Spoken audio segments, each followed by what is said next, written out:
Hey guys, welcome back to my mini blog. আজকে আমি তোমাদের সাথে একটা মিনি ব্লগ শেয়ার করতে চলেছি।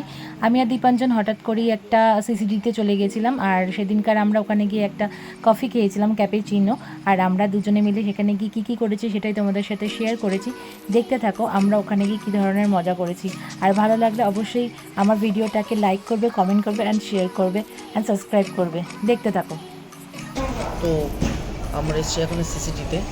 তো আমরা এখন ইমলের সিসিটিতে রয়েছি। তো তারপর তো সব কিছু কমপ্লিট করে রিম্পা বায়না করছিল যে খুব খিদে পেয়েছে রাজা সিটিতে, তো কিছু খাবো দাবো, সব কিছুই ব্লগে কভার করবো। তো সেই খেতেই চলে এসেছি। এটা কোনোরকম খাওয়া নয়, জাস্ট এটা একটা রিফ্রেশমেন্ট বলতে পারো। মানে মাথাটা একটু হ্যাং করছিল, তো আমি বললাম তো সামনে কি পাওয়া যায়। তো ফট করে এই মলে ঢুকে পড়েছি, আর দেখি যখন সিসিটিভি দেখেছি তখনই ঢুকে পড়েছি। আর যেহেতু সঙ্গে আছে তাহলে খেতেই হবে। বেশি কিছু অর্ডার করিনি, একটাই আমরা ক্যাপেচিনো নিয়েছি, এটা খাবো কিং সাইজ।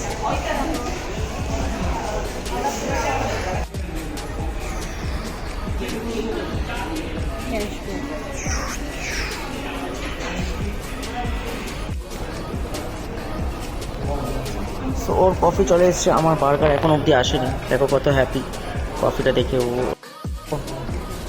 এত হাসির কারণ হচ্ছে এই যে ওর কফি চলে এসছে,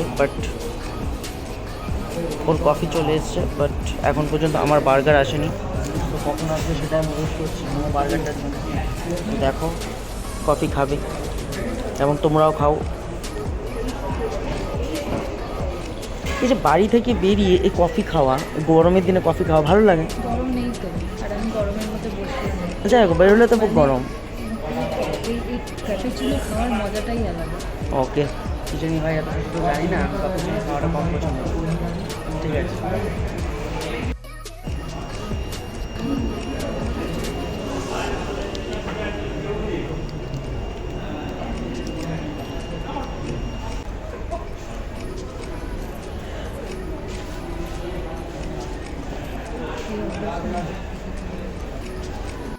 লুক অ্যাট দিস, কত বড় চামচ, ভাবছি বাড়ি নিয়ে চলে যাবো। এত বড় স্পুন ভাই, সত্যি আমি জীবনে দেখিনি, ফার্স্ট টাইম দেখছি। বাড়ির মায়ের হাতের কফির মতনই হবে রে ভাই, এত নেড়ে লাভ নেই। মায়ের হাতের মতন কফি তো আর কেউ বানাতে পারে না। মা সুগার দিয়ে কফিটা আগে দুধটাতে সুগার দিয়ে ফুটিয়ে তারপরে কফি দেয়। এখানে সব কিছু করার পর আমাদের সুগারটা মিলাতে হবে। কিন্তু যাক ভাই, যাই হোক গাইজ, তোমরা কমেন্ট করে বলো যে মায়ের হাতের কফির মতন কি কফি হয়।